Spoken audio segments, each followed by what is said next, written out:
Abusa fune jara Maliko ina funa ndesera non de anse mi yanga bara sirafe anyuke angoro minum be no ye awekado Idrissa Jakite idu wi sirafe ve blangoro wartemna akera fargulu nyene jewo akera sirawere yo ala barkala an hakila amu trai ambe do deke ala kanatu angu trai ala sona sabu nanyu trai abe ko lubulo moli abe ko ala kanu moli wallahi abe ko idinu nu ye belebelo ye minu ni chewo cheyi senda isu senola alhamdulillah tabarikala awo ambufo Idrissa ko anga fuli baye ko grand frère makwa ni nyama ala bolo me ko bare no ala sona asikatala Abusa fune nan zigira domi kidal babu mbe chama fiyala ko adu antara ma chama fora bu makoya e donga jasse balite ko bena watido Abusa fune ambina 7 mimbe nanga makul l'indépendant ambe shoni sigi aka sabu gafe ko ni ama fenvo titiru la de o me ambita l'indépendant ambe shoni sigi aka minye aweka do masire jopo ali de kumambe Abusa fune jara mani yemani me shidi mabolike abu minye ni ntoy aweka do jadi siya tabli ba manchi wali ya tabli ni ntoy hasiriya ali nyenguya ni ntoy okene kantai anga sirabade mimbe namba bele ko route nationale 16 ga o sirabade ale kudu Abusa fune minye anga camion ta ani konondo afambe debe minya awekado dadu muni feuna ba manchwale ya tigila mo hasidi nu ufleka tasuma ke ka tasuma do a camion bela jelena akoni ngoi kabako do tabali bankodo akoni ngoi ngera awekado minya ataki min na kera yoro mimbe na be simbi kofo akera awekado simbi yerebe ombori ali ni boni awekado abe olude ni nywanje akoni yoro min flene awa route nationale numéro 16 camion ta ani konondo ko flene ka wulika joke ka tasuma do a camion ta ani konondo kono fem bela jele ka beke awekado buguri jeye ningo ingera denendo utukalo klifolo san 2021 chauffeur minumbe awekado no lu kumeni ngo ina ulu ya jira kafo sorasu makonoli awekado ko de koni ngolo lanina ka se awekado kanin kasarai bota ko se uluma masere job aku ina fo awekado kuma kan minumbora na bora awekado chauffeur uda ko yukuma kan chama fo sabu ya jira kafo minya awekado escorti awekado ulu de kumbe ko kono abekli chama mbo mimbe ka keso buye awekado katanu yo ombori akwa laba tenendo kalo kleforo no utukalo 6h du matin wati minya awekado no minu flene ku ye departa nekata awekado ombori ako kilometre dama minya ba machwala tigila mo anake surasu yu kungambe surasu ye sirafara kaba machwala tigila mo awekado nika ulu segere ako kuma na mobility no fana ye fereke nekata simbi yanu katugu surasu no fe utara ku bita kono like simbi o kono li inde semfede minya awekado ba machwala tigila mo bora awekado surasu ko nika soroka na fo awekado surasu ko ako ni aja temene mobility feve kunjoledu mobilita ani konondo a mobili num bela jilenya awekado daga wada mobilu yi camion bawdo Abusa fune jara awekado num flene ka wulika jodeke no ye terroriste nui ka awekado mobili kono manunu ka bela bo no ye chauffeur nu ka paranduwi ka soroka anyini yani escort ka sege chauffeur la fe Abusa fune ka soroka awekado tasuma ka do ni mobilita ni konondo ka do abela jilena Abusa fune aku wati mina sorosu bisigi o ba soro awekado minganga ke okoni kera aku transporteur minum fleni minum ngoni awekado nini ngele usoro déclaration uyoke awekado kanyeshi chambre de commerce et d'industrie du Mali adi syndicat des transporteurs haklina mimbula otet dowre gele min dunu ku anikado la jaba min daruka yelsa awekado lubsika do soro chugumi yelma nu taw bisika sigo ma chugumi mobile nunu Abusa fune dadu muni fon do kumba kono nimbe ya hashiriya ni nyengoya botaka awekado nyeshi jamana ima jamana kono diu kongo kase kufa nimbe ode lanyini toy note ma mimbe ni awekado ekuye dine mai ekuyi bi jamana la fasa ekuyi beka awekado islamia shinji ibe ko dinjiri dadu muni fe ombe mobile mingoro kata awekado islamia udama kato balu na fora o mine kata suma dola Abusa fune ko imbora tuluna sa ko yi hali no ya soro tulungunde abila mai awekado agelera o de strategela akuni ye jete mine ke mobile nungono jega wushu chama kumba kono no poisson fumé o temene ngo kaboyi tulu o quantité chama no be awekado mobile nungono minye bashi o be kuskusu ko fo olu chama kumba kono tamoro anika do boisson anani wona chama nimbe bi dadu muni fe ni mbodu de ko fo fasiri ka ko akoni nge wale minum vlene awekado anga sinjaka ka fo ko akera simbi ataki ingera awekado simbi ni awekado boni ni nywanje kilometre muga ani duru ani ombori ni nywanje kilometre bi woro jate akode strategela kabi wati damadama amba jira limana ona ka fo terrorisu ulu kembe ka pembe do sigi awekado boni maraka boni awekado ani hombori o favela la route nationale numéro 16 ako utesiga yila yila ma fɛn fɛn de bɛ n'u kɔni ye e ye k'a fɔ k'i bɛ ka sɔrɔsiw de kɔnɔ yalima sɔrɔsiw b'i nɔfɛ n'a ma kɛ awɔ i k'a dɔn sɔrɔsi caman ye ni sɔrɔsiw filila yɔrɔ o yɔrɔ i k'a dɔn k'a fɔ u bɛ wuli ka jɔ kɛ e nɔfɛ ka sɔrɔ ka awɔ i k'a dɔn gɛlɛya ta ka ɲɛsin ma Abu Safunɛ maa minnu bɛ yen n'olu bɛ bɔ Bamakɔ ka taa Gawo kabako don dɛ i k'a dɔn bisibasa ani tɔɔrɔ o dama don koyi sabu n'i wulila f'i ka escale kɛ Douentza mobili ni dɔw bɛ yen n'o ye katikatiw ye u b'i sɔɔri o kɔnɔ k'aw kɛ ɲɔgɔn kan i b'a fɔ ko sagaw yalima sɛw aw b'o sira jan kelen de minɛ ni ka tila k'aw kunda Ombori kan minnu fana bɛ bɔ awɔ i k'a dɔn Gawo ka na n'u sera Ombori olu fana bɛ nin tarakasiri kelen u b'o de kɛ awɔ i k'a dɔn ni ka sɔrɔ ka na Douentza Abu Safunɛ a ko nin ko min filɛ nin ye a bɛ maaw da la a bɛ waati dama dama bɔ f'a ka lajɛ ji ɲɛma jɔlen na n'o tɛ siraba jan kelen in k'a fɔ ko o dévier yɔrɔ dun man ɲi kow ka ca i k'a dɔn a kuma ka ca dɛ o kuma Abu Safunɛ anw ka camion 19 awɔ i k'a dɔn falen da dumunifɛn na tasuma donnen filɛ u la Masire Jɔpu ye min fɔ l'indépendant kɔnɔ sɔgɔmada in na u ka bidon bɔli i bonya b'a la Gɛlɛma i ka dɔn k'a fɔ nin ye masiba ye dɛ masiba juguba nin kelen wallahi tiɲɛ yɛrɛ la camion 19 camion yɛrɛ dɔrɔn sɔngɔ c'est des milliards dumuni min b'a kɔnɔ c'est des milliards donc c'est une perte énorme encore en cette période de soudure wallahi c'est une perte énorme pour nous franchement mais hali bi an k'a dɔn minnu bɛ sen na fɛn minnu don an k'a faamuya ni Ala sɔnna a bɛ ɲɛ an ka taa ɲɛma i ka dɔn k'a fɔ ni an y'o bila ne bɛ n bolo don n bɛ bɔ ni sɛbɛn min ni o cogoya ko le soir de Bamako i ka dɔn k'a fɔ Elhaji Mahamadu Gaba a kumana i ka dɔn k'a fɔ ka kɛɲɛ ni transition a ɲɛmaw ye u bɛ ka fɛɛrɛ ni dabali bɛɛ lajɛlen tigɛ i ka dɔn k'a fɔ min ni a bɛ wele ko la mise en œuvre de l'accord pour la paix et la réconciliation i ka dɔn k'a fɔ ko min bɛ tali kɛ cɛmancɛ fanga maaw la u bɛ ka fɛɛrɛ ni dabali bɛɛ lajɛlen tigɛ walasa i ka dɔn k'a fɔ accord de la paix min n'i ka dɔn k'a fɔ a bolonɔbila kɛra Alger i ka dɔn k'a fɔ fɛɛrɛ ni dabali bɛɛ lajɛlen ka se ka tigɛ walasa i ka dɔn k'a fɔ fan fila a bɛɛ lajɛlen bɛ se k'i jɔ i jɔyɔrɔ la walasa i ka dɔn k'a fɔ baaraw a bɛ se ka ɲɛ cogo min na anw ka jamana in kɔnɔ siriba ka fɔ i ka dɔn k'a fɔ ni o ye Mahamadu Gaba ye a ko i k'a dɔn k'a fɔ kununko i k'a dɔn k'a fɔ nin kɛra don ye don min ni a bɛna to maaw kɔnɔ k'a sababu kɛ i k'a dɔn k'a fɔ kabini waati dɔ la min bɛ tali kɛ i k'a dɔn k'a fɔ accord d'Alger accord pour la paix et la réconciliation accord pour la paix et la réconciliation i k'a dɔn k'a fɔ a baara a application a gɛlɛyalen bɛ dɔɔni k'a sababu kɛ i ka dɔn k'a fɔ sanga ani waati bɛɛ lajɛlen na i ka dɔn k'a fɔ maa dɔw bɛ sɔrɔ kɛrɛnkɛrɛnnenya la i ka dɔn k'a fɔ groupe armé kɔrɔ maaw n'olu bɛ wele ko MLA i ka dɔn k'a fɔ sanga ani waati bɛɛ lajɛlen na ninnu kɔni bɛ fɛɛrɛ ni dabali bɛɛ lajɛlen tigɛ walasa i ka dɔn k'a fɔ accord a kɔnɔ kuma dɔw u bɛ se k'a sɔsɔ cogo min na i ka dɔn k'a fɔ kununko min bɛ tali kɛ i ka dɔn k'a fɔ kununko la délégation belebele dɔ i ka dɔn k'a fɔ u ye ɲɔgɔn bisimila ɲɔgɔn bisimila o kɛra i ka dɔn k'a fɔ min bɛ tali kɛ minisiriso in yɛrɛ a jabaya la ministre de la réconciliation i ka dɔn k'a fɔ a baara o kɛra o yɔrɔ la i ka dɔn k'a fɔ a kɛnɛ in kan min bɛ tali kɛ i ka dɔn k'a fɔ premier ministre Dr Choguel Kukola Mayiga a tun bɛ kɛnɛ kan min bɛ tali kɛ i ka dɔn k'a fɔ ani délégation caman dara kɛnɛ in kan i ka dɔn k'a fɔ Hakaja min bɛ tali kɛ hali ambassadeur la ani maa minnu bɛ anw ka jamana in kɔnɔ ni u bɛ wele ko consulaire i ka dɔn k'a fɔ ninnu bɛɛ lajɛlen tun bɛ a kɛnɛ kan i ka dɔn k'a fɔ lajɛrɛ min tali kɛ min na a kun tɛ dɔwɛrɛ dɛ bɛɛ lajɛlen bɛ a kalama k'a fɔ ko accord de la paix min ni tɛgɛnɔbila kɛra a la anw ni Bamaji kɔrɔw cɛ i ka dɔn k'a fɔ a application waati dɔ la gɛlɛya bɛ a kɔnɔ a yirala k'a fɔ Hakaja accord in yɛrɛ yɔrɔ dɔw bɛ yen min bɛ tali kɛ i ka dɔn k'a fɔ ni a fɔra k'a fɔ anw ka jamana in ka a yɔrɔ dɔw labaara a ka dɔn k'a fɔ a bɛna kɛ fɛn ye min ni a bɛ gɛlɛya an ka jamana in ma accord de la paix min n'i ka dɔn k'a fɔ ni tɛgɛnɔbila kɛra a la i ka dɔn k'a fɔ a baaraw i ka dɔn k'a fɔ ɲɔgɔnyew kɔni bɛ sen na i ka dɔn k'a fɔ ɲɔgɔnye min tali kɛ i ka dɔn k'a fɔ dɔgɔkun kelen na kabini kununko tarata a daminɛna i ka dɔn k'a fɔ a bɛna to sen na ka se fɔ i ka dɔn k'a fɔ jumadon ma kuma i ka dɔn k'a fɔ ɲɔgɔnye in kɔnɔna na i ka dɔn k'a fɔ kuma bɛna kɛ fɛn minnu kan olu bɛ tali kɛ i ka dɔn k'a fɔ point minnu bɛ i ka dɔn k'a fɔ tiɲɛ don ni Mali a tɛ se ka o baaraw kɛ i ka dɔn k'a fɔ fɛɛrɛ ni dabaliw bɛɛ lajɛlen bɛ ka tigɛ walasa i ka dɔn k'a fɔ o bɛ se ka labaara cogo min na walasa i ka dɔn k'a fɔ a bɛ kɛ fɛn ye fɛn min ni a bɛ se ka baara walasa i ka dɔn k'a fɔ jamana a bɛ se ka bila a minɛn kɔnɔ cogo min na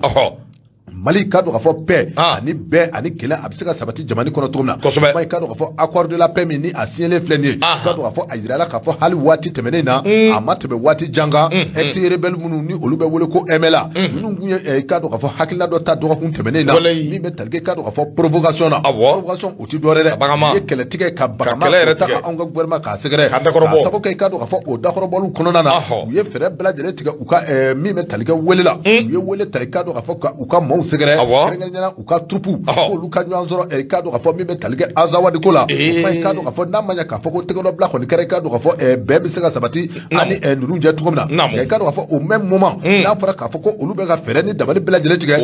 olu bɛ se ka fara ɲɔgɔn kan cogo min na min bɛ tali kɛ i k'a dɔn k'a fɔ hali bi kɛlɛw ni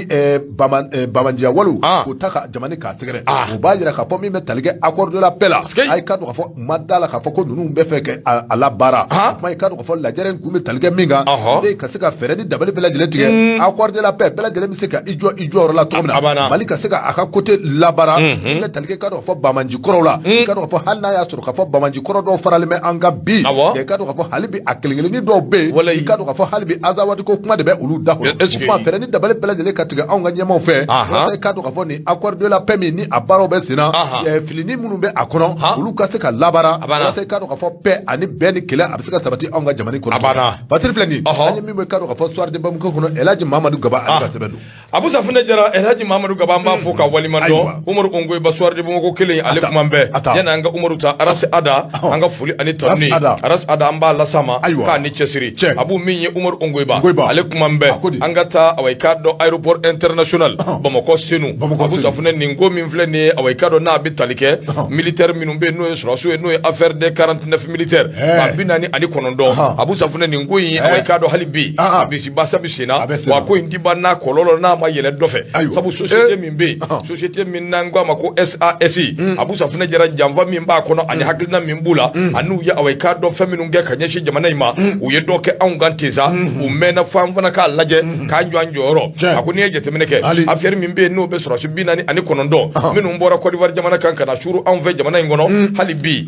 a kɔlɔlɔ awɔ i k'a dɔn ani a majɛgɛw olu bɛ ka yɛlɛ awɔ i k'a dɔn jɛkulu dɔw fɛ jɛkulu min bɛ yen n'an ko a ma ko Sahel Aviation Service n'o bɛ SASI n'a bɛ o kofɔ Abu Safunɛ ale kɔni ye fɛn ye fɛn min ni awɔ i k'a dɔn an bɛ don min na i ko bi maaw kɔni dabali bannen don sabu caman bɛ k'i yɛrɛ ɲininka jɔnni ni jɔnni de ye maa ye minnu bɛ nin société in na minnu kɔni kɛra sababu ye ka société in sigi wa a sigitɔ mun ni mun bɛ yen min ma fɔ fasodenw ye mun ni mun bɛ yen min dogolen don awɔ i k'a dɔn fasodenw na a ko de siratigɛ la min ye kunu ye an bɛ bali ka bɔ mun galama maa min bɛ yen n'o ye awɔ i k'a dɔn directeur général ye n'a bɛ aéroport du Mali n'a bɛ o kunna an bɛ don min na i ko bi awɔ i k'a dɔn o directeur général a ye sɛbɛnden bila ka taa di société dɔ ma n'o bɛ Sahel Aviation Service SARL n'a b'o kofɔ bɛɛ lajɛlen ko a ma ko SAS a ko awɔ i k'a dɔn o ye laɲini min k'o fɛ o de ye k'a f'u ɲɛna awɔ i k'a dɔn aw natɔ bɛnkan sɛbɛn dɔ de bɛ yen an bɛnna o de kan sɛbɛnden min bɛ yen ni an bɛnn'o kan awɔ i k'a dɔn a bɛ ɲini aw fɛ cogo sugu bɛɛ lajɛlen na o sɛbɛnden in kɔnɔfɛnw ye minnu ye aw k'aw jija o sɛbɛnden kɔnɔfɛnw awɔ i k'a dɔn k'olu bonya sabu an ɲɛ b'a la awɔ i k'a dɔn aw bɛ ka hakilina dɔw ta yalima aw ye hakilina dɔw ta ka ban ka hôtel yɛrɛ jɔ hôtel min bɛ yen ni awɔ i k'a dɔn dunanw dama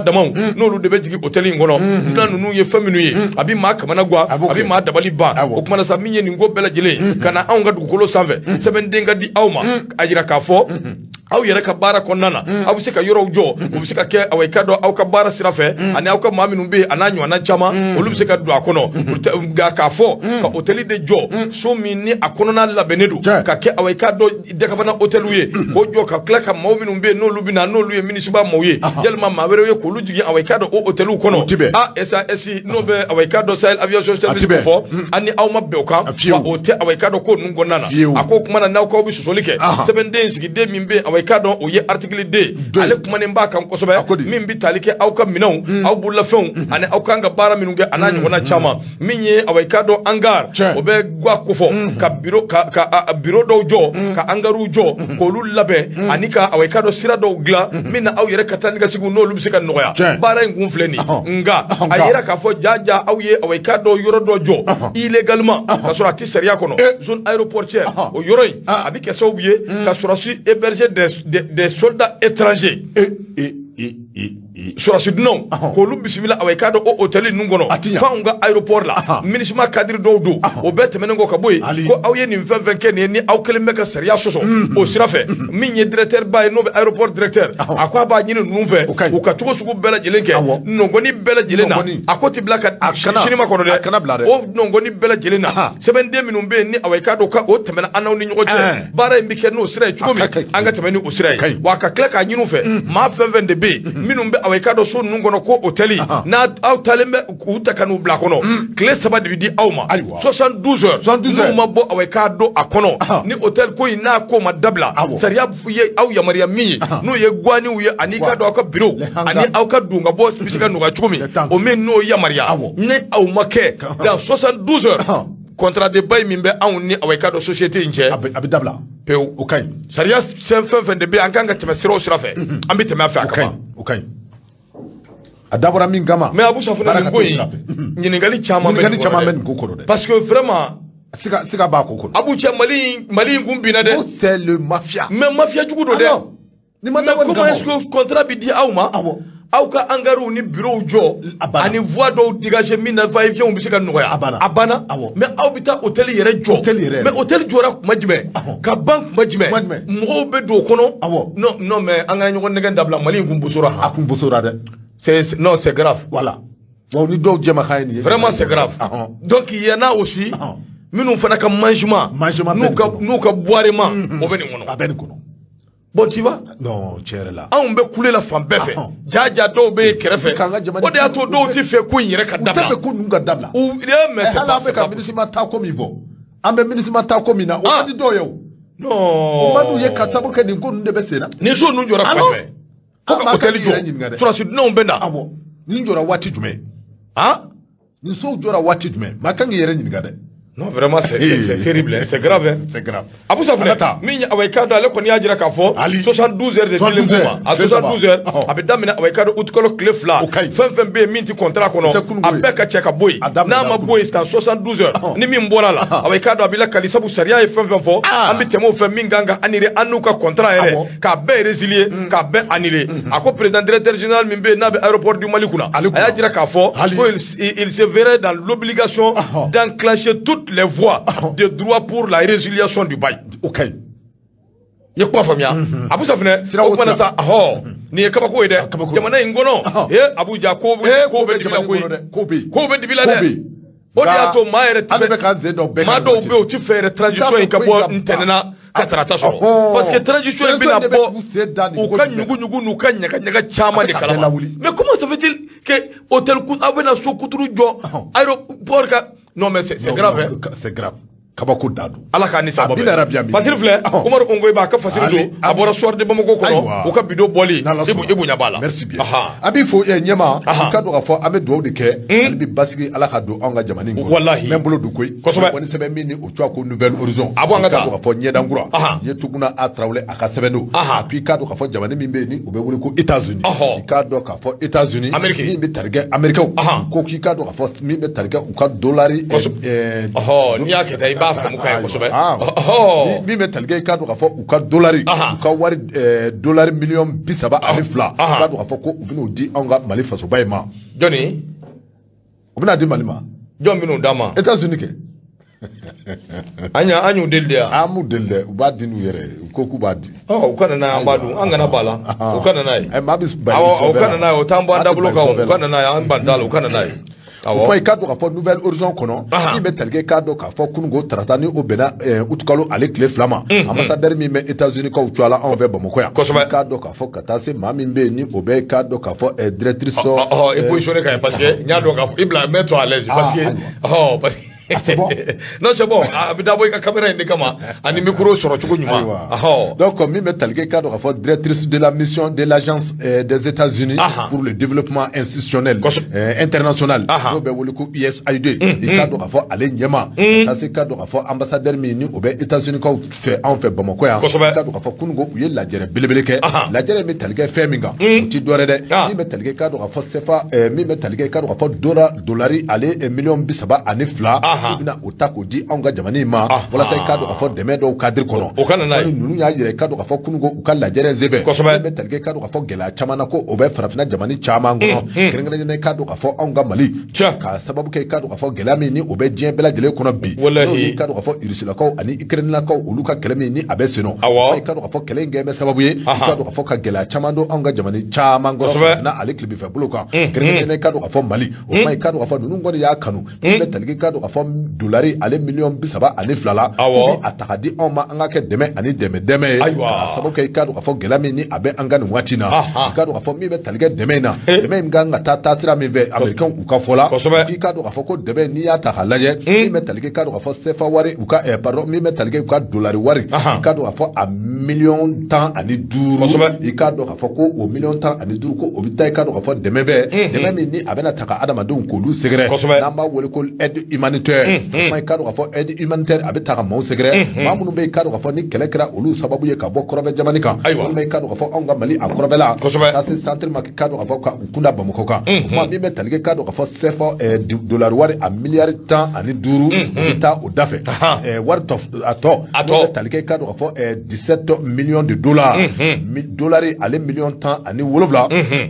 ikado ka foko otame ka femi zigere o be talike ikado ka fo seneka ko o nasira la kerengere na bela jeleme aklama ka fo ame wati mena ko me bi ambe samyo de konwe mi be talike ikado ka fo senefo na kerengere na ikado ka fo wala sa ukaseka yirwa bado ka fo otala ye engrais nambo mako noho ma o noho ko o sebe gwelale ma seneka lo ko ne be kulela fa bela jelefe bela jeleme aklama ka fo ni ye seneko engrais ko takalaje engrais ikado ka fo afamba achama be ni no mi ni abebo irusila ka ani ikrena ka fi ma ikado ka fo ko la ko keme ka dabela jele bloqué wala sa ka do fo no munu ni olu be takabo Ukraine wala sa ka anga jamani ka magwe ko keme sababu mi ni akeme gela baye anga Senegal ka ka do fo l'américain ko ya yira ka fo mi metal ke ka do fo dollars a million ta ani wolof la ni takado no ko o dafe wala sa ka do fo lafia absega do Senegal olu matomna mi metal ke ka do fo l'américain na ko ye jalaki hakka ja ye jalaki ta doni ka américain ke ka rusila ka ko lu segre ka sababu ke mi me talike ka do fo gelami ka do fo ni abe farafina bela jele kono bi ko ni ya yira kerengere na Senegal abloka ka do fo ko gelay ko asababu ye ka do fo l'américain rusila ka ye sababu ke kelami ni abe rusila ka ani Ukraine fe ka do fo noko kunganga bo dawda fe le kunganga bo sira fe ka do fo ko olu daw o keleke daw olu bela jele da shwaleme rusila ka fe ka sababu ke ka do fo kelami be uni nyanje mai ka do fo olu kono bi na ni ndeme ntaka ka do fo kamali ka sigere wala se ka do fo ame wati mi na ni aka ni watina kengena noko ani balgo osira kwa aldo anga sega anyere debe ni ayetumna atrifle ni anye mimo ikado ka fo nouvelle horizon kono tuguna atrawle alika seben abu safuna jara minya awikado Muhammad Sumaila kanga fulibaye ka yirula ka fo minya awikado ni États-Unis na yo wari blakana awikado karawerete an nofe amba mine ka manger mais oti an bo an dabluka wani ala sona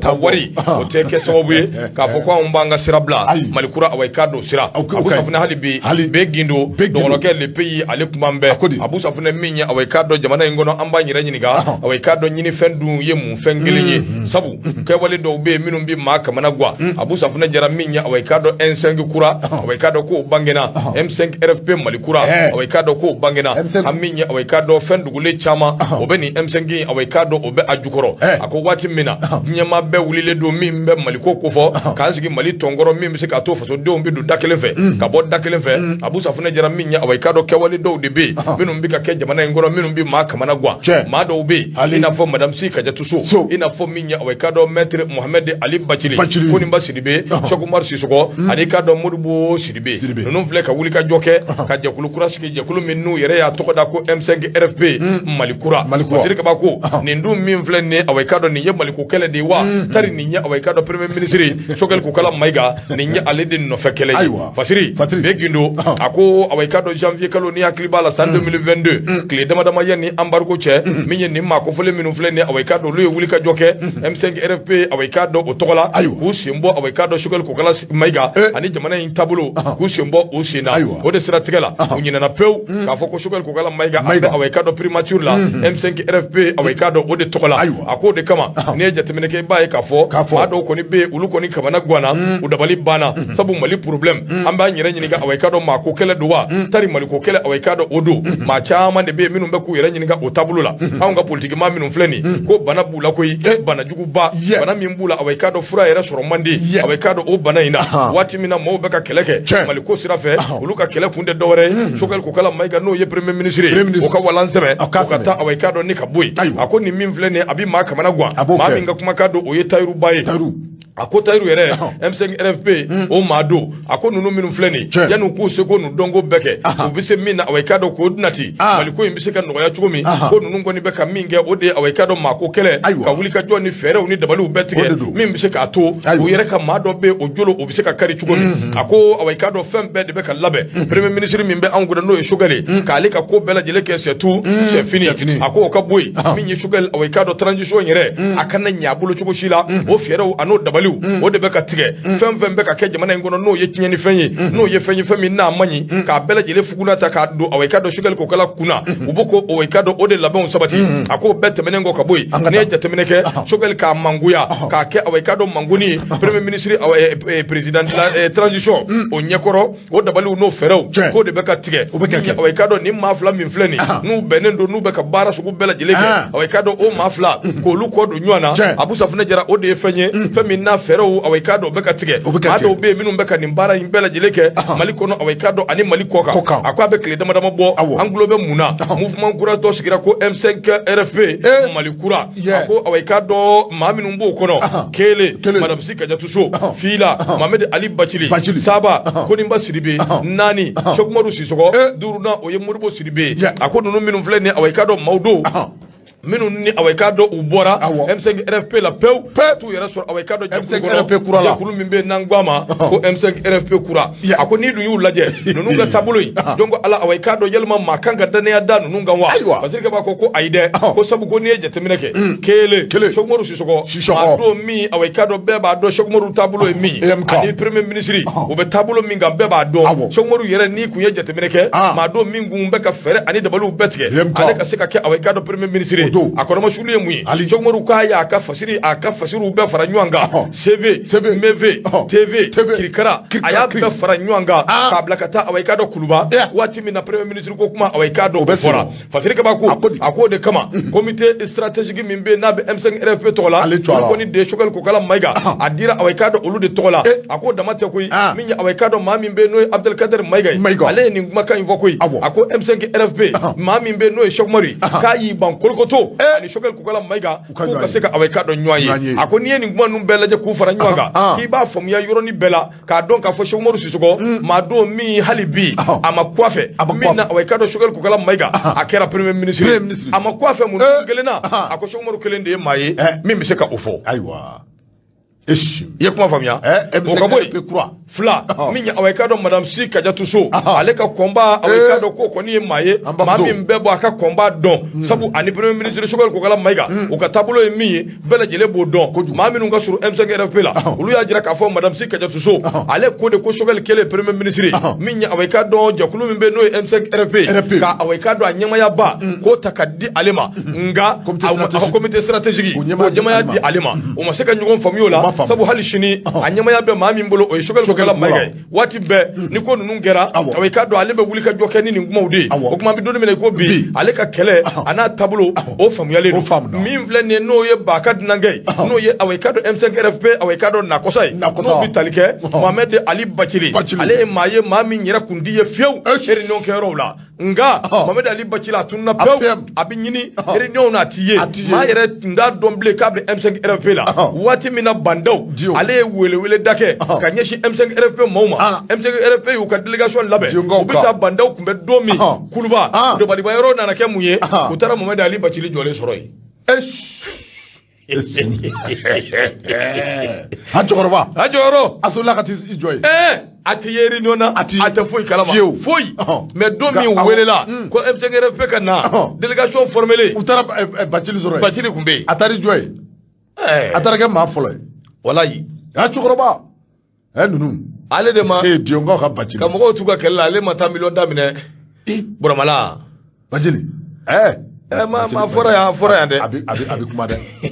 bisimilayi Abu Safunɛ Jara k'u taara ka taa awɔ i k'a dɔn min ye awɔ i k'a dɔn Mohamed Ali Bacili a jɔlen sɔrɔ Kuluba ye i k'a dɔn i b'a fɔ ko Kuluba monument dɔn Abachili chokoroba. Dole fa bi keta. Mudima. Abesinga ka glugba. Forokia di babulu. Forokia do de kada. Ko ya soroti kaba ko. Fasiri kaba. Ako nunu nye fenye. Feminu nu bi ma kamana gwa. Ako ni ni mbel laje aka ni mbel faranywanga. Abusa funa jara ko imbi tabulu minga ko bi dogara te ko minye nunu mbe ka faranywanga. Premier ministre mimbe no eshugal ko kala mai gai. Ka le jolo kari. Haklina mimbe nunda. Ani mirina mimbe nunda. Bela jele ba don. Be ba don awai kadu be feka minge. Okuma nunu minu fleni. Yelma faso diun ganga dane awere dan nunga tuguni wa. Ka foko nunu de fleka wulika joke. Ko M5 RFP malikura. Abusa funa ko ye fenye. Femi nabi ma kamana gwa. Ja ako ingere ku fenwere ba koro. Do were te shogal ni awai kadu ashimi ku ufara. Fasir fleni le pays au capido boli ibunya bala. Nyama. Wo M5 RFP kura. Awo. Ala. O de fora de min fora ne bo de fie ko M5 RFP kura. O ilu de afo, o yu ka ko, o mu ka ton siki tita do ala. Bana, tonbe, jonga do. Ya foma ne proposition de qui. Aitido. Bana. Anta nu ngoble. Ni te do. O de fie politique anya bla. Amase kele la de. Ita do ko ne ite do. Maliker ko comment ils peuvent se rabaisser rien que pour avoir une place dans le gouvernement comme si le Mali est leur héritage. Quelle honte. Wallahi. Quelle honte. Bon, Maliker ko imbitande. Atuka ko ne ko Malikura sigi M5 RFP kura sigi. Chede. Inye bala depuis M5 RFP folo bi. Folo. Nunu flene mo chama yi bulungono ni signoro mi. Clé boray. Wallahi. Ka foko politicien dama nunu farle nyonga bebe Maliko kelela. Bedo na M5 na ko Malikodu. Bedo na M5 la ko nyini fem beka ke ka beye chien. Fa beka sabati. Me kofe. Bulungono ni signoro mi clé na boyi. Mamunu somi kaja. A shogel wo. A Madame Sirwo, Moribo Sirwo, a fond min flè. Nga che, dugumene ta songoro bla. Nga ta ni fosiri. Nga ta. Nyama ikaro afone be bolodo. Me bonu sebe mi ni otua ko le soir de Bamako. Ni ka do ka fo Umar Angweba dono ke. Ale ka sebelu. Ku ka do ka fo mi metel ke jamani kundigila. No e Asimi Goitaye. Ka fere ni dabali bela jele tige. Ni ka do ka fo noko ko gwela mi ni abe jamani ngono. Mamunu be ni olu ye chikelo ye. Kenga nyana ka do ka fo coton culture. Olu ye ka do ka fo mamunu nga chige o bara afamba ye ka do ka fo coton. No ye kor senena ka do ka fo ame watimne ko mi biko toro ni secrétaire fly ako abe nunu kan biko. Est-ce que c'est pas que les cadres ka fo mi be telge samyo ale ko ni abe a chama njela enyemi. Tede do premier. Namukela nyema namukela. Mais namu fana te gela tende. Mbete de mi folo. Etengo fana ko temesera do. Abana te bana. Bismillah. Sisa mbese ka namugele. Moi kado ka fo mi metelke Umar Angwe Bala. Ku kado ka fo ame watimna ko mi sisa. La jeleme akalama ko ka fo ko samyo akoni abe a chamanjela. O jibe kana to mi kado ka fo jibe kana otola. Mi metelke kado ka fo no kado ka fo ni wati nde wati mi ni oye no adogmai. Kado ka fo koru ni ata halaje. Koru koni kado ka fo ko ube niveau mina sisa. Kado ka fo chena akaka no kunga koru ku ulabo kusbe. Parce que on faut gela abebo anga jamani ngoro kuko ni ata halaje ni andara kuchala kuchala region Iburana ikado ka fo Senegal munu ni olube oro la ikado ka fo ko ni chama be ikado ka fo ko gela be ukabi saboke ikado ka fo noko ko gela be ni yore na ma ikado ka fo ka damne kuchala la kata san nu bela jele jamani yoro ye be ikado ka fo ni coton sene ni oyi kori sene ikado ka fo ni anyo asebe nyame ni yore na nu ngoni ya yira ka fo ibe talge ni mi me talge ikado ka fo yoro so fanana yoro so ikado ka fo o fana jamani a cercle baye be talge ikado ka fo coton ni oyi kori ye sene ni ayiri wale men yorena yoro kufuta fon fe blende nunu ngoni ya jira ka fo ame watim na ko mi bi ami metalge kado ka fo noko la kado ka fo ko noko ko gela abe ulu kan kado ka fo ni ama kunaja mi metalge kado ka fo ko tongola ko abna ka fenye mi ni abna sebe gola anga jamani ma noko mi be ni obe wole ko ure kado ka fo oye noko mi ni odebi do kado ka fo uka mi me do kado ka fo coton ko ri kono na e kata se maisi no ye kabai kado ka fo ire ale nohoye mi ni abedo olukoro mai kado ka fo ko o ire kado ka fo ko o de tunne be kusube kado ka fo ko o tika soro no mi be kado ka fo ni obi soro doni kado ka fo ube mi wole ko nyagamene mai kado ka fo ni ye nyagamene nda halaje kado ka fo ale bi mahomi nya kado ka fo ire ale joro ka bo kusube ka tebe nyagamene ka mai kado ka fo olu senekalo mahode be kado ka fo mi na kusube o de kado ka fo ire ko ka o ire o ti soro kusube ya ta halaje salo ni waati kelen na ni bɛ talikɛ k'a dɔn k'a fɔ jabani k'a dɔn k'a fɔ u ye fɛɛrɛ ni dabali bɛɛ lajɛlen tigɛ angɛrɛ k'a dɔn k'a fɔ a tɔni 320 ani 6 k'a dɔn k'a fɔ ko o tun bɛ olu ka bolo kan ka ɲinɛ k'a dɔn k'a fɔ n'i ye ɲinɛnsan ta k'a lajɛ ko tɔni 81 ani 1 dɔrɔn k'o de sera ka se i k'a dɔn k'a fɔ sɛnɛkɛlaw ma nɔgɔ min bɛ yen ni o bɛ wele ko DAP DAP n'i y'a ta k'a lajɛ o fana ye nɔgɔ ye nɔgɔ min bɛ yen k'a dɔn k'a fɔ ni a bɛ don i k'a dɔn k'a fɔ malo ale kɔrɔ k'a dɔn k'a fɔ n'i y'a ta k'a lajɛ salo o tɔni k'a dɔn k'a fɔ tɔni 139 o kɔni k'a dɔn k'a fɔ ko u ye o sɔrɔ u tɛgɛ rɔ walasa ka se k'o tila u ni ɲɔgɔn cɛ ka ɲinɛ k'a dɔn k'a fɔ ka kɛ ni gɛlɛya ye ko tɔni 10 dɔrɔn de nana walasa u ka se ka tila sɛnɛkɛlaw ni ɲɔgɔn cɛ o tuma nɔgɔ min fana bɛ yen ni o bɛ wele ko NPK k'a dɔn k'a fɔ o fana ye nɔgɔ ye nɔgɔ min k'a dɔn k'a fɔ ni a sɛbɛ dɛsɛlen bɛ k'a dɔn k'a fɔ ko o tɔni 520 ani 20 o de taara di u ma ka ɲinɛ k'a dɔn k'a fɔ tɔni 34 dɔrɔn k'o de nana walasa u ka tila u ni ɲɔgɔn cɛ o tuma k'a dɔn k'a fɔ ko min bɛ talikɛ gwɛlɛ la a bɛ sɛnɛkɛlaw ni ɲɔgɔn cɛ ka dɔn k'a fɔ diɲɛmaso min bɛ sɛnɛkɛlaw cɔ a la sa n'o ye direction régionale de l'agriculture ye min ni o bɛ san ɲɛma dɔ kɔni y'a jira k'a fɔ ko tiɲɛna i ka dɔn k'a fɔ ko gɛlɛya a bɛ yen kosɛbɛ k'a sababu kɛ i ka dɔn k'a fɔ quantité min ni o nalen filɛ nin ye n'i y'a ta ka salo ta lajɛ k'a sɛgɛn salo ta ma i b'a dɔn k'a fɔ ko ɲina a bɛ gɛlɛya i ka dɔn k'a fɔ salo ni i y'a ta k'a lajɛ fo anw ka jamana n'o ye Mali ye i ka dɔn k'a fɔ coton sira kan n'o ye kɔɔriko ye farafinna tilebinfɛbolo bunakun kan i ka dɔn k'a fɔ ko Mali an ye jɔyɔrɔ fɔlɔ ta ni o bɛ wele ko premier producteur angɛrɛ o jɔyɔrɔ fɔlɔ ye o kɛra sababu kɛ i ka dɔn k'a fɔ ko ji a sɛbɛ nana min bɛ talikɛ i ka dɔn k'a fɔ nɔgɔ fana na i ka dɔn k'a fɔ ko o ye wasa kɛ ka ɲinɛ ko n'i ye ɲinɛ da k'a lajɛ a ko ni kunnaja kɛ ni jamanikuntigi a ma i sen don ko in nɔ i ka dɔn k'a fɔ taali ɲɛfɛ i ka dɔn k'a fɔ jɔyɔrɔ fɔlɔ min ni Mali y'a sɔrɔ farafinna ale bunakun kan yɔrɔ in ko a laban bɛ bɔsi anw na maa wɛrɛw fɛ kabako sababu kɛ i ka dɔn k'a fɔ nɔgɔ ko gɛlɛya ye Masiri filɛ nin ye an ye min fɔ i ka dɔn k'a fɔ soir de Bamuku kɔnɔ Umaru Angoyiba ale ka sɛbɛn don Abu ne ko n b'i ɲininka i bɛ n jaabi wa ni maa min mago bɛ financement na ka se k'i ka baara kɛ a bɛ sɔrɔ min ɲininkali tɛ wa sabu a fɔra ko wari hali e m'a fɔ sa ko États-Unis k'u bɛna miliyari caman bila ka na k'o bɛna dɔ bɛ don sɛnɛ da fɛ anw dɛmɛli tɛ wa anw dɛmɛli ko sisan minnu bɛ sɛnɛ volet fɛ minnu bɛ bagan mara volet fɛ normalement solution dɔ kan ka sɔrɔ les jeunes qui ont des projets minnu bɛ se ka baaraw kɛ olu bɛ se ka dɛmɛ cogo min fɛnkɛ tɛ yan ANPT yan Agence nationale pour l'emploi des jeunes Abu olu bɛ min di o ti maa dɛmɛ sa 40,000 40,000 100,000 o bɛ maa dɛmɛ wa sinon o man teli ka denmisɛnninw dɛmɛ o sira fɛ koyi Ishaku wa sɛnɛ bagan mara Abu ko ɲuman kɛ koli maa dɛmɛli n b'o ɲɛf'i ye ni a tigi ni installation ni fɛnw place b'a bolo ka forage ɲuman k'o se k'o d'a ma n'i ye ji d'a ma i ye fɛn bɛɛ d'a ma o tiɲɛ ji n'i ye ji d'a ma ka 3 miliyɔn 4 d'a ma ka fara ji kan a k'a yɛrɛ dɛmɛ ni fugari kuwalen yɛrɛ tɛ k'a fɔ a ye san 2 san 3 n ta n bɛ fɛ i ka caman bɔ a la yalima i k'a bɛɛ sigi o y'a ka manakun mɛnɛ ne ye o ne b'o de dɔ ɲini o n'o dɔ b'o dɔ de ɲini ne yɛrɛ de b'o ɲini ayi an bɛ dugawu de kɛ sa ni maa minnu bɛ yen ni olu b'o dɔ dɔn a dɔ bɛ sɔrɔ a dɔ kan ka sɔrɔ Mali yɛrɛ tɔgɔ la a tɛ sɔrɔ Mali yɛrɛ to a la anw ka jamana in yɛrɛ kɔnɔ yan Alahu nin tɛ lamɛrikaw ka sɔrɔ baralɔn t'i bolo baralɔn a bɛ sɔrɔ jamana in bɛɛ ten dɛ ka sɔrɔ financement wari ma di parce que ni ko i bɛ taa dɔw ɲini surɔfɛn ni tabalikɔrɔfɛnw ni réseau ni barrage ni baralɔnw ni fɛnw a tɛ ɲɛ sɔrɔ koyi n'o tɛ a camanba de bɛ denmisɛnninw bolo kota ka entreprise k'a ɲini k'a d'i ma kota n t'a dɔn u b'a fɔ cogo di b'a la u bolo ye voilà i n'a fɔ sisan ni an b'a ɲini k'a d'i ma pourcentage bon o de ye bi yɔrɔ ye n'a fɔra e ka budget o ye 5,000,000 ye k'i bɛna ka na baara kɛ ni e nana n'o 5,000,000 ye f'e ka 3 don surɔfɛn na e ma sa wa i bɛ sa a banna o de ye problème ye wallahi Amadu Jara a ko awa i k'a dɔn an b'a fɔ ka waliɲuman dɔn directeur do CFP ba awa i k'a dɔn a tulo b'an na fo yan fo Masigi Abu Safunɛ publicité awa i k'a dɔn waati o selen don ko an b'a lajɛ télé la ka fɛɛrɛ ɲini ka taa munumunu sugu la sɔɔni an bɛ segin ka na gafe tɔ ka ca dɛ a tɔ ka ca kosɛbɛ a lajɛ i k'an bilasira an bɛ foli lase ma Kamalen i ni cɛsiri ka foli ni tanu k'a lase Musafa Njayi ma a bɛ Kulikoro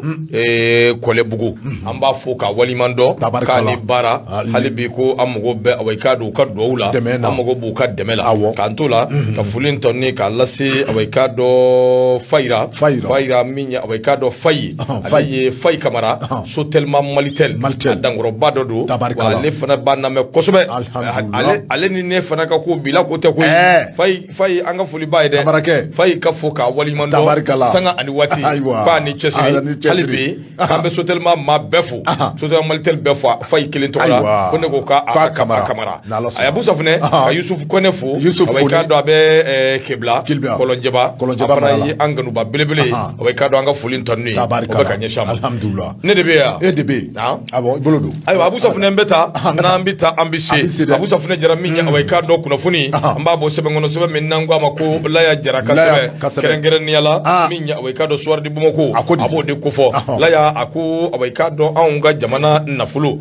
min bɛ yen ni e t'a dun nafolo min bɛ yen ni ne t'a dun a den bɛ a k'a dɔn jamana marabaaw ma u ka se ka baara kɛ n'a ye nka fo jagoya waati bɛɛ an ka wuli ka sɛgɛsɛgɛliw dabɔ k'a dɔn nafolo in a k'a dɔn a taara sira min fɛ yalima anw ka Assemblée nationale do jumɛn se bɛna kɛ a ma ka sɛgɛsɛgɛliw dabɔ k'a nɔ minɛ a k'a dɔn kelen kelen ka se k'a dɔn nafolo hakɛ min donna da fɛ ani min bɔra da fɛ a n'a kɛra cogo min a ko n'i ye jateminɛ kɛ min ye a k'a dɔn nin mako min bɛ yen n'o bɛ Assemblée nationale a k'a dɔn a marali a kofɔ mako in a k'a dɔn jɔnni bɛ a nafa bɛ se jɔnni ma a ko ɲininkali in kɔni fɛn don fɛn min n'a tomi bɛ yen wa a bɛɛ bɛɛ lajɛlen da nin waati laban ninnu kɔnɔna na a ko de siratigɛ la n'i ye jateminɛ kɛ i b'a ye k'a fɔ min ye a k'a dɔn Assemblée nationale a géreli a k'a dɔn ko ɲɔgɔn tɛ nka waati tɛmɛnenw na maa dɔ tun bɛ yen ni a k'a dɔn o ye Docteur Umar Mariko ye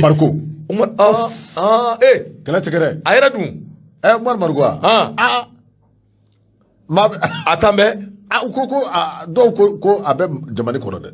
dɔw ko a taara kɔfɛ dɔw ko a bɛ jamana kɔnɔ ale kɔni ko ale biya ko jamana in ka bɔ a kɔni y'o fɔ waati dɔ la a m'o fɔ wa a y'o fɔ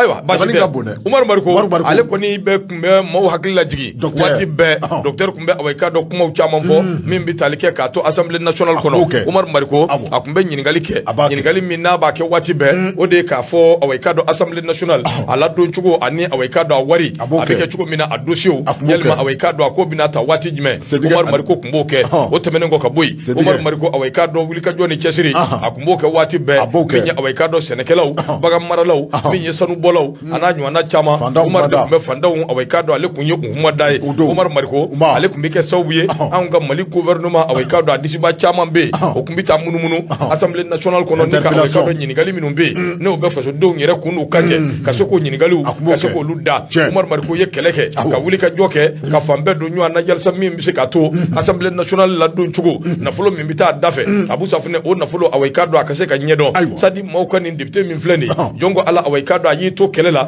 fo ka na kɛ yɛlɛmali nana don kow la min ye Umar Mariko ye ale ma sugandi a k'a dɔn fantanw kumada caman bɛ yen min ni a k'a dɔn a datugura fasirikɛba a ko n'i ye jateminɛ kɛ i b'a ye k'a fɔ min ye a k'a dɔn maa minnu nana o kɔfɛ min ye Umar Mariko a tun bɛ wulikajɔ ni cɛsiri minnu kɛ nin ko la CMDT ni a k'a dɔn fɛn caman baarakɛlaw caman bɛ yen a tun b'olu lafasali min kɛ a ko kɔni a k'a dɔn a kɛra tɔka jɛ ye min ye a k'a dɔn an bɛ don minɛ ko bi ɲininkaliw de bɛ kɛ sabu min ye jamana fan caman bɛ yen i k'a dɔn k'a fɔ wulikajɔw bɛ kɛla u nɔfɛ ka t'u nɔ minɛ ka t'u sɛgɛsɛgɛ Assemblée nationale k'a daminɛ a ladon waati fo ka na se an bɛ don minɛ ko bi mun dun gelenna wulikajɔ tɛ ka kɛ a k'a dɔn ni ka taa lajɛ k'a sɛgɛsɛgɛ k'a dɔn an ka nafolo minnu bɛ yen u taara da min fɛ jɔnni y'a dun jɔnni m'a dun marché dira jɔnni ma a ma di jɔnni ma a dira a k'a dɔn sira jumɛn fɛ jɔnni n'a ka kan jɔnni n'a man kan a ko a barata ni dun y'a lajɛ waati tɛmɛnenw na min ye a k'a dɔn nin yɔrɔ kofɔlen wulikajɔ kɛra a nɔfɛ n'o ye Assemblée nationale waati min fanga min tun bɛ anw kunna n'a ye maaw tɔɔrɔ fanga in wulikajɔ kɛra Assemblée nationale aw taara a filenkolon ci k'a dakolon ci ka Assemblée nationale yɛrɛ bɛɛ lajɛlen kɛ c'est tout c'est fini fasirikɛba ko a ko de kama maa caman bɛ yen minnu kɔni bɛ kuma caman fɔ la sabu min ye Assemblée nationale ciri ni dɔ ka ban ma sa dɔ ka n'a tɛ diya Abu Safunɛ a kɛnbɛ i b'a fɔ a kɛra dɔ nisɔndiya yɔrɔ ye sabu sɛbɛndenw caman bɛ yen minnu tununa nɔminɛ caman bɛ yen minnu tun bɛ se ka kɛ Abu Safunɛ a bɛɛ lajɛlen turu bɛ sɔn ka taa ka da a k'a dɔn nin ko in kan k'a jira k'a fɔ ko Assemblée nationale ko a jenina nka n'a ta bɛɛ fasirikɛba ko a ɲininkali de bɛ kɛ u yalima a k'a dɔn ɲinini de bɛ kɛ u ka taa lajɛ ka taa sɛgɛsɛgɛli dabɔ Assemblée nationale kɔnɔ yalima o sɛgɛsɛgɛli min n'o bɛ ka ɲini k'u ka taa dabɔ a bɛ se ka kɛ wa ɲininkaliw de don minnu to bɛ sigilen don awa don n'a nataw la an bɛna sigi k'a lajɛ n'o tɛ dossier caman bɛ yen min wulilen don nin waati laban ninnu kɔnɔna na Assemblée ninnu ni a ɲɔgɔnna caman olu dossiers bɛ se ka tugu a la yalisa min ye fasodenw ye u bɛ se k'a dɔn Assemblée nationale fana ladenw kɛra cogo di Laya Jara dakuru ɲɛ kelen n'a ka fasiri don Soir du Bamako hakilina min b'a kɔnɔ o ye nin ye Abu Safunɛ Jara ayiwa ɲɛma i ka dɔn k'a fɔ ne bɛ bolo don ou bien dɔ bɛ fɔ assemblée ko kan ayi fa bana ta fasiri bana o nyingal de be ko ile Umar aywa Umar ko ni be yoro mi assemblée ko ya gelara de gema fenga kan jama dossier chamanjenda wallahi no kera kan de rogo ko ale Umar nyini ko am hal darkadu Mar gwa awo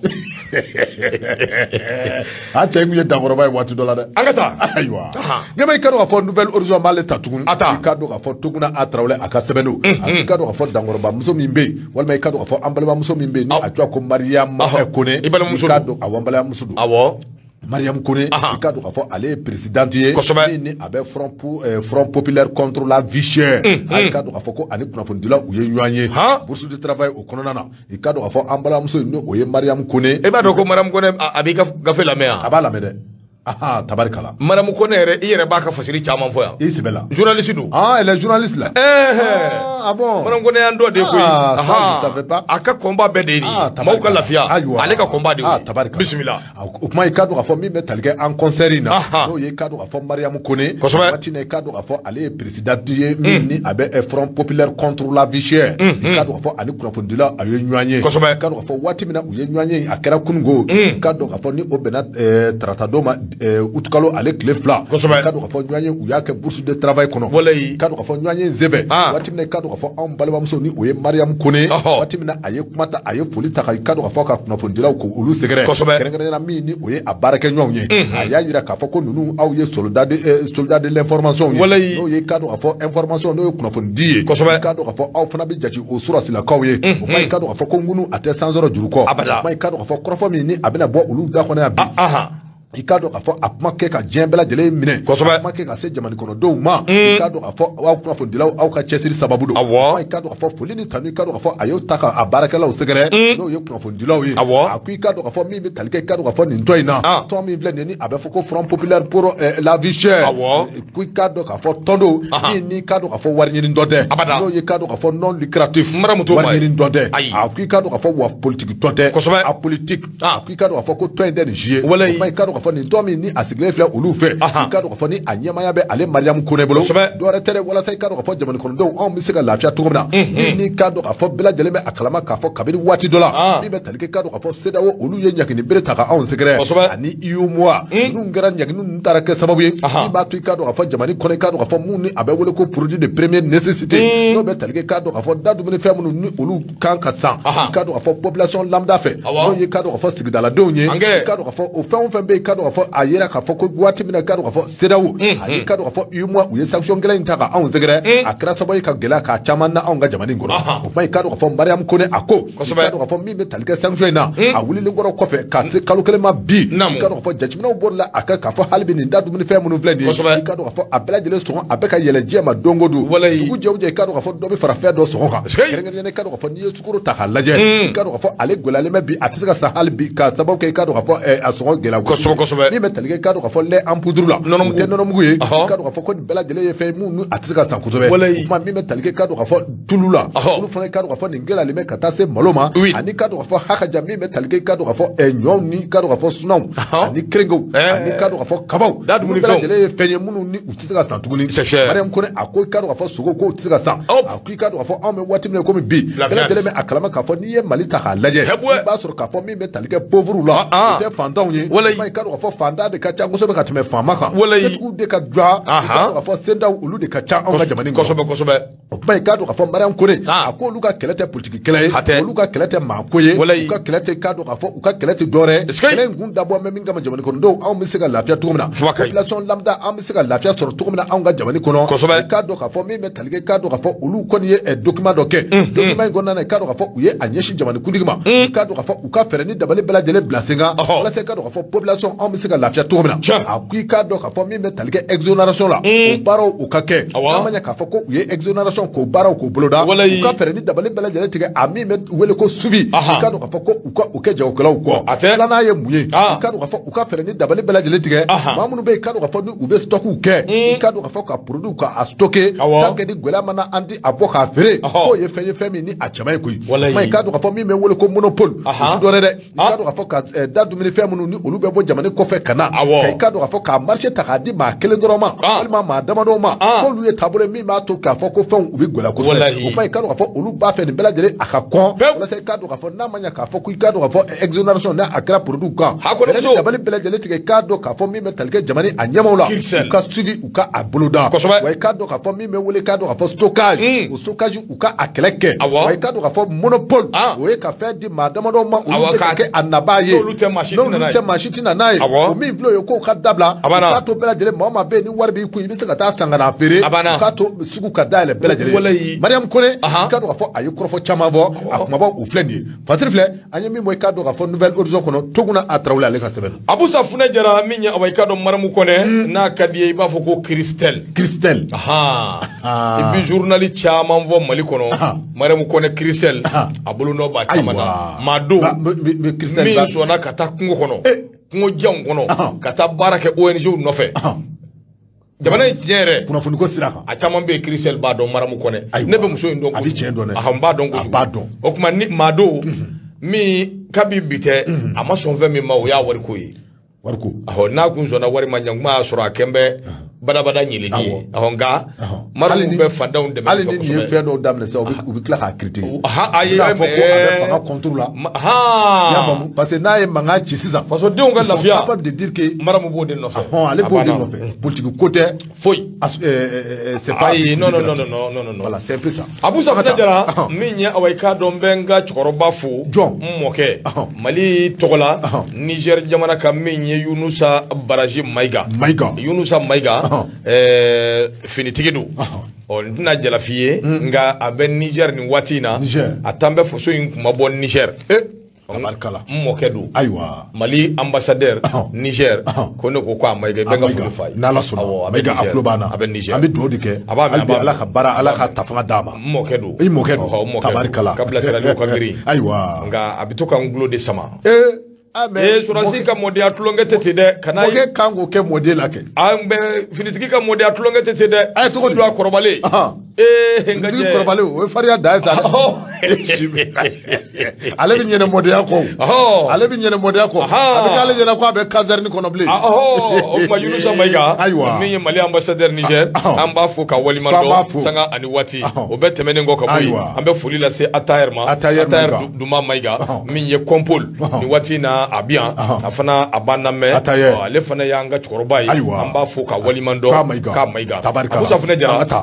gafe b'i bolo n bɛ nin kɛ 1 minute ye i ka tɛmɛ dɔ ye komi waati sera nin bɛ kɛ 1 minute ye i bɛ nin kɛ k'a tɔ dafa ni 1 minute tɛ dɔwɛrɛ Abusa Funɛ anw ka awa i k'a dɔn tuba min bɛ yen n'o bɛ awa i k'a dɔn wele ko forêt classée min ye awa i k'a dɔn jiritubaw ni kungokolonba minnu bɛ yen o ye forêt classée Abusa Funɛ Jara tiɲɛfala i k'a dɔn k'a fɔ min ye gɛlɛya belebele o wulinb'a nɔfɛ sabu a bɛ waati jan bɔ kabiri awa i k'a dɔn décision dɔ taara décision numéro 0223 du 31 mars 1939 a waati gouverneur général min bɛ yen n'a bɛ wele ko gouverneur général de l'Afrique occidentale française ale de ye nin yɔrɔ in ta k'a jira k'a fɔ ko a bɛ kɛ awa i k'a dɔn forêt classée kab'o waati fo bi faso kɛn bɛ k'i janto a la k'i hakili to a la nka o n'a ta bɛɛ fasoden dɔw bɛ yen minnu kɔni wuli b'a nɔfɛ o kɛn bɛ k'a tu tigɛ k'a kɛ awa i k'a dɔn magoɲɛ yɔrɔw ye a n'a ɲɔgɔnna caman an bɛ don min na i ko bi ministre min bɛ anw kunna awa i k'a dɔn a ministre kɔni n'o ye ministre de l'habitat des domaines et de l'aménagement du territoire n'o bɛ tali kɛ Brahima awa i k'a dɔn Kamena ale wulilen don ka ko ninnu bɛɛ lajɛlen k'a ɲɛɲini o de kama Abusa Funɛ a nana ye k'a fɔ titre min bɛ nin ko in kɔnɔ titre individuel 21 olu bɛ awa i k'a dɔn jɛngɔni o fanfɛla la titre individuel 9 olu bɛ awa i k'a dɔn Sala o fanfɛla la ka taa ka min ye awa i k'a dɔn so fana bɛ yen minnu bɛ tali kɛ lettre d'attribution ani concession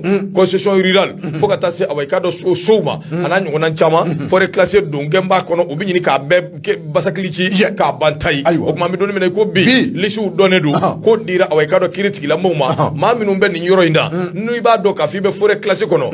titiri kɛli bolo titiri ma k'i bolo faso mago mana jɔ a la Abusa Funɛ Jara o ye ko bannen ye dɛ o tuma don n'a nataw la a ka ca Ala fɛ nin ko ninnu bɛna annulé ni Ala ka jɛ ye o de ye ale ka fasiri don radio anya asama dakuru nyekele indicateur de nouveau mo ko se ka famille sur la o kuma na sa kuna foni laba o bi bula bu safa nyama ikado ka fotele la ikado ka fo meto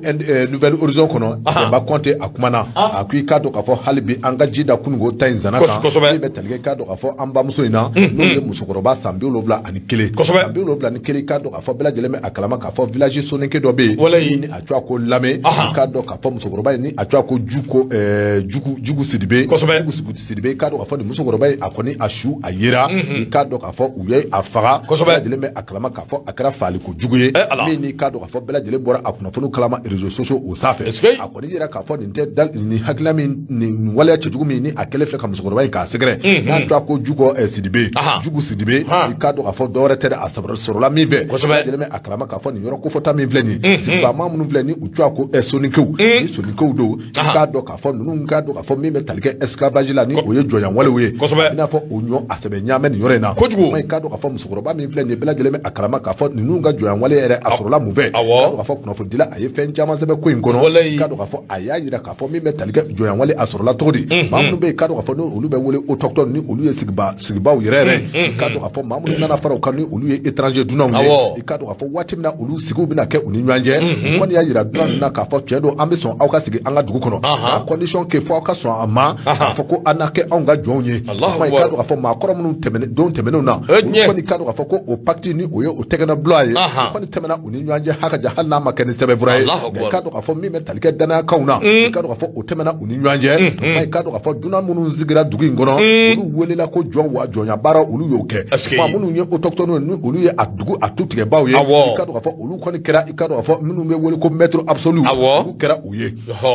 ya famu ma ikado ka fo olu kera jonga tigu ye olu ko tigiba tigu ye kera ko tigiba tigu ye ma wale nana otola ka keni kado ka fo wati labaina be talge kado ka fo ma munu be ni bela jele ma sia kilonde dukwe ma bela jele soninge a shite sia warete bela jele soninge ka do de sigra donye ni sigra minye o kera maître ni sigra o kofe fo ka ke jako ya jonye ma ikado ka fo ukoni ye baro damne uni nyanje otola aka jay kado ka fo munu ni olu ye maître absolu ye olu koni bi dugukolo di do numa uka sene koy o kado ka fo uka sene bo mi me talike kado ka fo joya baro la kado ka fo uye côté do duna nunum bla o baro la kado ka fo nuni musokoroba mi fleni ka bi wati do la mi ba to ka fo mi ya to ka fo musokoroba uya fa ore tele musokoroba aye freni dabali bela jere tige mi me talike kado ka fo ni joya tabole na am musokoroba ako ale ba kombi aba ko shini mi me talike adenge fana ka joya wale la tina aketuguni mai kado ka fo o ka furo min be ni kado ka fo ale koni ayo soro afa ka chena kado ka fo musokoroba abeka o furo ko bara sa ani wati bela jele na kado ka fo ube wuli ka jo boloda la se kado ka fo furo mi sika mne musokoroba la tomna musokoroba kado ka fo uye kele fon fenge wa tara fo tribunal la fo kai koi kado ka fo o tribunal munu ni o procès kra uni nyanje kado ka fo musokoroba aye se ba ya soro de bela jele na mai kado ka fo u kele ngoro ko ka tribunal ko ke ko ba musokoroba kele nga se ba ya soro ai kado ka fo mi be talike kado ka fo autochtone nuna ki kado ka fo musokoroba uti itwewe wa mi be talike kado ka fo menasula no ye bagabagalu ye kado ka fo uyo bela jele ta ka musokoroba ka segre o kuma musokoroba ko ni mi be talike kangere dakala ayo tai kado ka fo ka juji ka segre tuguni ka kuma ka nyefo juji ye crimin dige kado ka fo crimin ni atigra ni ne kele ka aseba ya soro a halibi kado ka fo adversaire ni oye uka autochtone ye u ben no fe halibi de ni ma fere ni dabali bela jele tika monsieur le juge ai kado ka fo ko koy abeka gola halibi de critiquera ne de kera seba halibi mi be talike fali walula fali kumula kado ka fo beka jira ka fo ko utendwe gwe ma musokoroba akoni o kangaru da juji ye ka bla gwe de kado ka fo amanya mingo akera uye musokoroba do la utara sura ka furula ai kado ka fo ko uya alebe kle saba banyango go musokoroba atunurime so mo beka nyini utika ye tale nyefe e kado ka fo musokoroba uya fa kwe wa fale ngoro kofe uye fere ni dabali bela jele teke kado boro kono boro min be kado ka fo hakaja uya nyini ere ka tasuma ka bla musokoroba ina tasuma blale ashula ande be tele kado ka fo musokoroba la kado ka fo tasuma masaka ajeni ka se udoma aka ta fe munumbe ala tasuma ye ulu jini mai kado ka fo akoni kuma kuna fo babe romina e ka fo musokoroba akoni kundele ka plenty ka tiga folo mbi tele kado ka fo aitara tribunal la tribunal jabi di amaka jodi ama sira beka nga manunu ma atwe kuma i ka dɔn k'a fɔ waati min na kunnafoni a kɔni bɔra su ye fɛɛrɛ ni dabali bɛɛ lajɛlen tigɛ mɛrilakaw i ka dɔn k'a fɔ dugutigilakaw ani ka se maaba wɛrɛw ma i ka dɔn k'a fɔ su kɔni dira gendarmerie ma Kayi o kuma gendarmerie fana a bɛ enquête la ka kɛ maa jɔnw ni maa jɔnw sera ka kɛ nin ko in kɛbaa ye o baaraw bɛ senna nin waati na an bɛ dugawu de kɛ ɲɛma musokɔrɔba ye Ala ka a dayɔrɔ suma jɔnya wale min ni a kɛlɛ filɛ nin ye an bɛ waati min na 21e siècle il est temps vraiment qu'on fait ces choses là. Abu Safunɛ Jara i ye kuma min fɔ Babu ɲɛna Abu Safunɛ an bɛ dugawu de kɛ musokɔrɔba ye Binu Keyita Aras Kɔnte ka taa se Ibrahima Sidibe ma Yaya Karambe ninnu bɛɛ ye kanubaw ye minnu kɔni dabali bannen don nka Abu Safunɛ ne y'o de f'i ye ninnu waleya minnu filɛ nin jamana faamaw ka wulikajɔ n'u ka cɛsiri u k'o kɛ ka ɲɛsin nin ko ninnu ma yalisa a bɛ se ka lajɛ ji ɲɛma jɔlen na sabu min ye awɔ i k'a dɔn ko dɔw fincogo ye kelen ye nka u manamana ko kelenw tɛ Abu Safunɛ ko in bɛ tali kɛ min kan o ye réalité kow ye a réalité kow bɛ yen nka min i y'a fɔ cogo min 21e siècle o fana kɛwale dɔw fana olu bɛ yen donc n'an bɛ taa awɔ i k'a dɔn an bɛ se ni Ala sɔnna a ma min ye Mamadu de Lakamane a ko l'État doit renouveler la campagne anti-esclavage voilà de la presse et radio a bɛ faamuya o campagne anti-esclavage min filɛ nin ye ko ka awɔ i k'a dɔn o kɛ radio ni presse fan bɛɛ fɛ pour que a bɛ se ka faamuya nin bɛɛ lajɛlen ye hakilinaw de ye minnu bɛ se k'a to hali bi an bɛ se ka ɲɔgɔn faamuya an bɛ se ka ko dɔw bɛ yen an bɛ se ka olu to an bɛ dugawu kɛ Ala ka an ni sababa bɛn Ala ka faamuya waati korona an tɛna nin ko bila da la sini an bɛ ɲɔgɔn sɔrɔ yan an kɔni bɛ wuli teliya la kuma caman wɛrɛ tɛ nin kɔ i bɛ nɛgɛw bɔgɔti fɛn fɛn ye baara kɛ an b'aw bɛɛ fo k'aw bɛɛ waleɲumandɔn aw bɛɛ ni cɛsiri waati taara kosɛbɛ Musa Sisoko Kura Amanidaw k'a ka foli b'an bɛɛ lajɛlen an b'a fo k'aw waleɲumandɔn awa hakɛto bɛ nin kan sali ala Muhamadu a k'an bɛn sini inshallah.